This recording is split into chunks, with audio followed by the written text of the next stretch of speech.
आज केंद्राचा अर्थसंकल्प सादर होणार आहे आणि केंद्रीय अर्थमंत्री निर्मला सीतारामन या आपल्या सहकाऱ्यांसह अर्थ मंत्रालयाच्या परिसरामध्ये सध्या उपस्थित आहेत।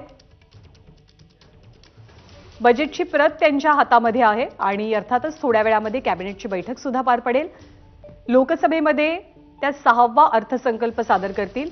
नवीन संसदेमध्ये सादर होणाऱ्या नवीन सभागृहामध्ये सादर होणारा हा पहिलाच अर्थसंकल्प असेल।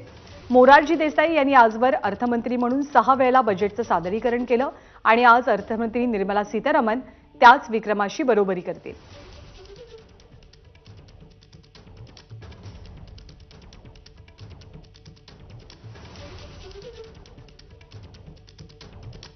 आत्ताचा अर्थसंकल्प हा अंतरिम अर्थसंकल्प असेल, कारण आगामी काळात निवडणुका होणार आहेत, त्यामुळे अर्थातच पूर्ण अर्थसंकल्प सादर करण्यावरती मर्यादा असतात।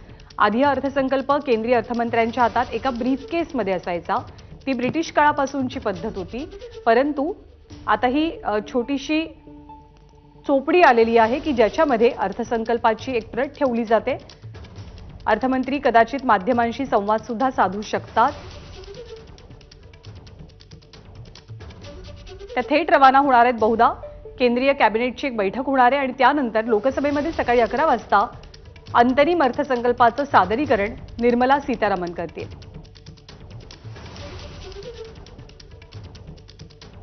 दिल्लीचं आजचं वातावरण पावसाळी आहे। या अर्थसंकल्पातनं कोणत्या घोषणांचा वर्षाव होतो याकडे सर्वांचं लक्ष असेल। कदाचित करवाढ किंवा कोणतेही कठोर निर्णय नसतील। सर्वसाधारणपणे जेव्हा निवडणुका तोंडावरती येतात तेव्हा लोकप्रिय घोषणांचा पाऊस पाडण्याचा कोणत्याही सरकारचा प्रयत्न असतो आणि तसंच काहीसं आजच्या अंतरिम अर्थसंकल्पात होण्याचीही शक्यता आहे।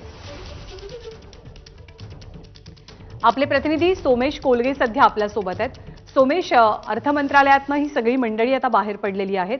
पुढची प्रक्रिया कशी असते अर्थसंकल्प सादर होण्याआधीची? ज्ञानदा, आता केंद्रीय अर्थमंत्री निर्मला सीतारामन आपला अर्थसंकल्प घेऊन केंद्रीय मंत्रिमंडळाच्या मंजुरीसाठी जातील।